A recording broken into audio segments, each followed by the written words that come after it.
What God cannot do does not exist. My name is Uja Francis. I've come to return thanks to God like that one leper. Last year in July, my health was grossly attacked.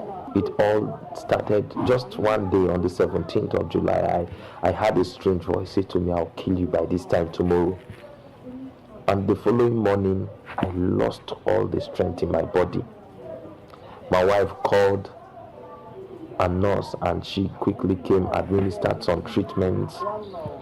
She gave me some drips, about 6 drips or more, just for me to regain strength, but to no avail.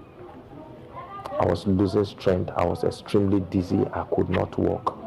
I was taken to the hospital. I was admitted. I was prayed for.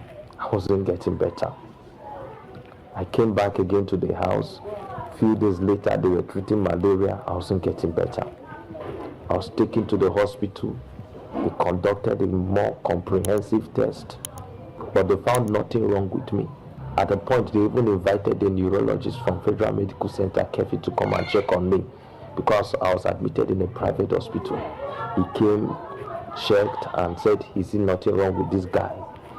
But advised that I later go for a brain scan just to be sure I'm fine, because at that time I couldn't even bend my head. I couldn't look up again. Everywhere I was completely dizzy. I couldn't walk. I needed the assistance of someone to walk. I needed assistance to take my bath. I needed assistance for virtually everything. At the point, I even discovered my hands were not working again.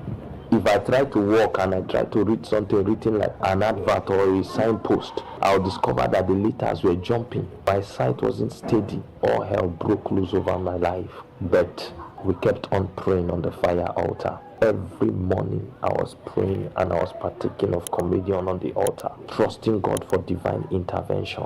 And Pastor Jerry is a word, say what we fear will not happen. Somebody needs to hear this. What you are afraid of will not happen. What you are afraid of will not happen. Sometimes he will ask us to lay our hands on the ground and decree that the earth will not receive our body. If you can touch the ground wherever you are, go ahead and touch the ground and declare, "Oh, earth,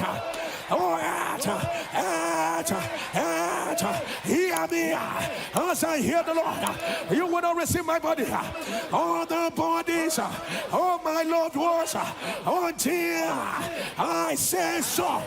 I will do so. I just put my faith on the prayer being offered on this NSPPD altar, and I discovered I began to walk. My legs began to walk again. My hands started regaining strength again. I could now use my hands. My eyes were getting better and clear, and I was asked to go and do a brain scan.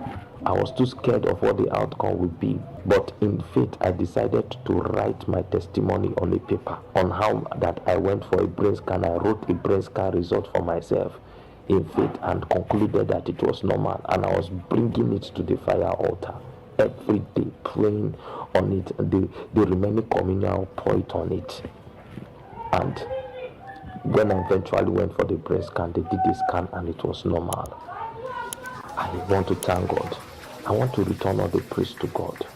There is God on this fire altar, and if you are listening to me, I don't want you to play with this altar. Don't play with any section, whether testimony, the prayers, the communion.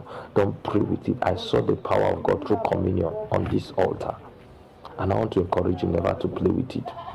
Pastor Jerry is the oil on your head will never run dry.